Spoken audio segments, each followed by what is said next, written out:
तो आज हमारे जो भैया का सदवाक्य है वो है छाया अवश्य कुर्वन्ति तिष्ठन्ति स्वयमादपि फलान्यापि पराशाखा वृक्षा सत्पुरुषा एव। इसका मतलब होता है कि हमें अपने जीवन को परोपकार में लगाना चाहिए।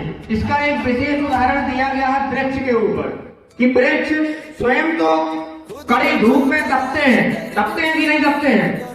स्वयं बेचारे वो खड़े रहते हैं किस उद्देश्य से कि कोई पथिक या कोई राहगीर आए और हमारे वृक्ष की जो है छाया का आनंद ले। वो वृक्ष फल तो स्वयं देता है कि नहीं देता? वृक्ष फल तो स्वयं देता है लेकिन कभी खाता नहीं है। क्यों नहीं खाता? क्योंकि वो चाहता है कि मुझसे जितना हो सके उससे दूसरों का उपकार हो, दूसरों का कल्याण हो।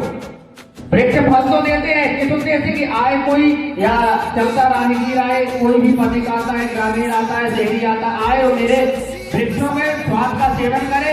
कम से कम खाने के बाद वो ये तो सोचे कि हाँ वो खड़ा है, उसने हमारे लिए कुछ दिया है। और फिर भी अपन सभी जो है निर्जीव सजीव वृक्ष सजीव है, फिर भी उसके प्रति जो भावना रखते हैं कटक भावना रखते हैं। वृक्ष तो सभी लगा लेते हैं लेकिन किस उद्देश्य से लगाते हैं कि हमें बाद में फल देगा। कभी उसकी सेवा किसी ने नहीं की कि वृक्ष को बड़ा कैसे करना है। अगला है फलान्यापि पराशाखा वृक्षा सत्पुरुषा एव।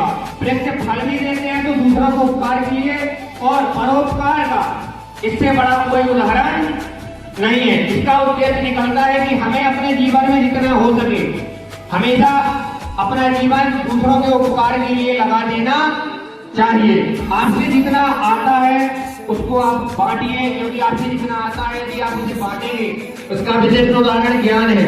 आपके पास जितना ज्ञान है उसको यदि आप बांटते हैं तो वो कम नहीं होगा और बढ़ता ही जाएगा। आपके पास जितना धन है यदि दूसरों को उपकार के लिए लगाते हैं तो जितना आप धन लगाएंगे ऊपर वाला आपको उतना ही देगा।